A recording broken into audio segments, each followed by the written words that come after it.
बालासोर में 3 ट्रेनें पलटी हैं, क्यों नहीं रेल मंत्री का इस्तीफा दिला दिया? आप लोग बीजेपी के बड़े भक्त बनते हो। आज की आदमी पब्लिक पागल है कि जो समझ नहीं रही है कि राहुल गांधी फटे हुए पहन के आ रहे हैं, हेलीकॉप्टर से उतर रहे हैं, उसका खर्चा कितना देना पड़ता है। अच्छा हमारी कांग्रेस अच्छी थी, नहीं चाहिए भाई, ये हमारी कांग्रेस सरकार बढ़िया है। जान दे देंगे इसके लिए, क्या बात कर रहे हो आप? अगर इस देश को बचाना है तो 2024 के जनरल इलेक्शन में इस देश को किन्हीं गलत हाथों में जाने से रोकना होगा और इसका सिर्फ एक उपाय है, वोटिंग।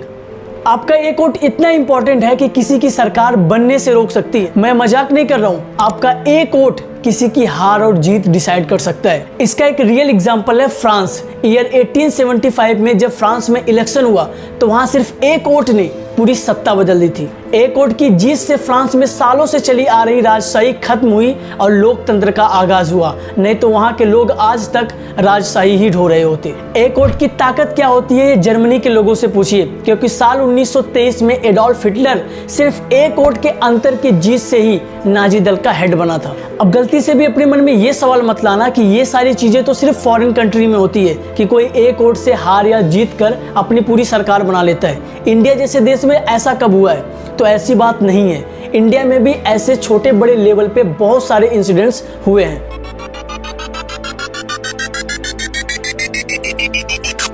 फॉर एग्जाम्पल, कर्नाटक में 2004 के विधानसभा चुनाव में जेडीएस ए के कृष्णमूर्ति को 40,751 वोट मिले थे और कांग्रेस के नेता आर ध्रुव नारायण को 40,752 वोट मिले थे। ध्रुव नारायण को कृष्णमूर्ति से सिर्फ एक वोट ज्यादा मिले थे और इसकी वजह से इनकी सरकार वहां पर बनी थी। 2008 में राजस्थान के विधानसभा चुनाव में सीपी जोशी को 62,215 वोट मिले थे और वहीं पर कल्याण सिंह को 62,216 वोट मिले थे। इन सारे एग्जाम्पल में सिर्फ एक वोट का डिफरेंस है दोस्तों। अब इसके बाद भी आपका ये सोचना गलत है कि मेरे एक वोट से क्या होने वाला है। आपके एक एक वोट की कीमत है। आपका एक वोट किसी नेता को 5 सालों के लिए सिर्फ प्रधानमंत्री या मुख्यमंत्री नहीं बनाता है, बल्कि इस देश के फ्यूचर को डिसाइड करता है, आपकी आने वाली जनरेशन के उज्जवल भविष्य को डिसाइड करता है।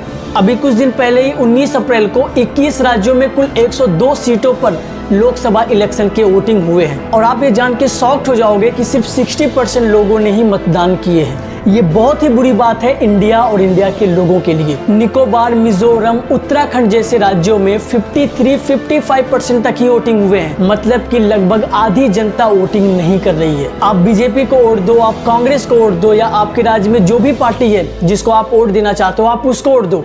आप किसी को भी वोट देना, लेकिन आप अपना कीमती वोट ऐसे ही जाया मत जाने देना। आप ये सोचो, जिस देश में महंगाई इतनी ज्यादा है, अनएम्प्लॉयमेंट इतनी ज्यादा है, उसे सुधारने का एक सुनहरा मौका आपके पास है। जब इन गोदी मीडिया में से कोई एक बंदा इन दिक्कतों को लेकर आप लोगों से सवाल पूछता है तो आप लोग तो माइक में चिल्ला चिल्ला कर ये बोलते हो कि सरकार को ये करना चाहिए, सरकार को वो करना चाहिए, इस गवर्नमेंट ने हमारे लिए कुछ नहीं किया है, इस सरकार को बदलना चाहिए, उस सरकार को बदलना चाहिए। ऐसे ना जाने कितने जवाब आप देते हो, लेकिन जब एक्चुअल में सरकार चुनने का टाइम आता है तो आप वोट देने से मुकर जाते हो। कुछ लोग तो ये कहते हैं कि मुझे समझ में ही नहीं आ रहा था कि मैं किसको वोट दूं, किसको वोट नहीं दूं, इसलिए मैं वोट देने ही नहीं गया। और करीब 60 से 65 लाख लोग हर लोकसभा इलेक्शन में किसी को वोट नहीं देते। अभी 2019 के लोकसभा इलेक्शन के बाद एक रिपोर्ट आई जिसमें 65 लाख लोगों ने किसी भी प्रत्याशी को वोट ही नहीं दिया था, यानी कि उन्होंने नोटा का बटन प्रेस किया था।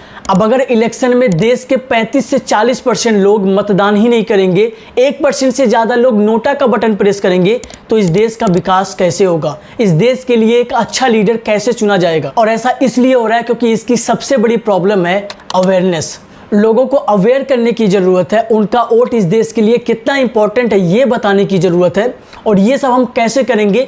इस तरह की वीडियो शेयर करके अपने हर एक व्हाट्सएप ग्रुप में, हर एक फैमिली मेंबर्स के पास, फ्रेंड्स के पास, हर एक जगह इस तरह की वीडियो फैला दो। जिनके पास इंटरनेट का एक्सेस नहीं है, जिनको मोबाइल चलाने नहीं आता है, उन्हें अपने मोबाइल में इस तरह की वीडियो दिखाओ, उन्हें अवेयर करो और उनके एक एक वोट की इस देश को कितनी ज़रूरत है, इस चीज़ को बताना आपकी एक ड्यूटी है। किसी भी तरह से लोगों को वोट देने के लिए जागरूक करो, क्योंकि अब ये देश और इस देश का फ्यूचर आप लोगों के हाथों में है। नरेंद्र मोदी जी की ये बात मुझे बहुत ही अच्छी लगी कि उन्होंने इस इलेक्शन वार को साइड में रख के एटलीस्ट उन्होंने लोगों को ये अवेयर तो किया कि किसी भी पार्टी को वोट दो, लेकिन वोट देने जरूर जाना। अब देखो, सिर्फ मेरे बोलने से या किसी और के बोलने पर आप वोट क्यों दोगे? हम कौन हैं? हमारी बात आप क्यों मानोगे? ये क्वेश्चन मैंने कई सारी वीडियोस के नीचे देखा है। इवन मेरी भी जो पॉलिटिक्स से रिलेटेड वीडियोस हैं उनके नीचे भी कमेंट्स में मैंने कई बार ये क्वेश्चन को पढ़ा है कि हम आपकी बात क्यों माने। तो ये बात बिल्कुल सही है, बिल्कुल ये पूछने वाली बात है। इसका जवाब ये है कि जब भी आप इस तरह की वीडियो देखते हो तो आपको एक एक वर्ड के साथ, एक एक इंपॉर्टेंट नंबर, डेट के साथ आपको स्क्रीन पर एक आर्टिकल्स दिखता है। अब जिन लोगों को नहीं पता है उनको मैं बता दूं कि इस आर्टिकल्स का मतलब क्या होता है। जैसे ये आर्टिकल सामने आता है, इसका ये मतलब है कि जो भी बातें मैंने अभी बोली है या जिस भी चीज़ के बारे में अभी बात हो रही है वो पहले ही छप चुका है। मीन्स हम उन सैकड़ों आर्टिकल्स में से एक एक इंपॉर्टेंट चीज़ को एक सिंपल लैंग्वेज में आप लोगों के सामने प्रोड्यूस कर रहे हैं। इस पूरी वीडियो को बनाने में एक एक पॉइंट जो भी बोला गया है उसमें से किसी भी पॉइंट में मेरा कोई पर्सनल ओपिनियन नहीं है। जो भी सारे नंबर्स, आर्टिकल जो भी दिखे हैं उन सारे आर्टिकल्स को आप खुद जाकर पढ़ सकते हो।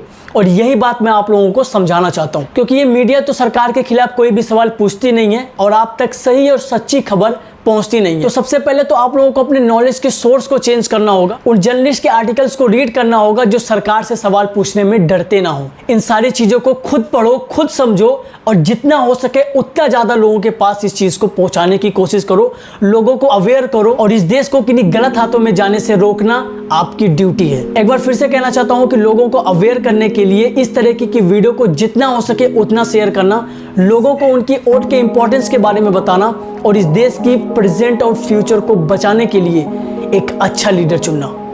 जय हिंद, जय Bharat. Let me take you back to a time when love was as precious as diamonds, where if you search you would find it.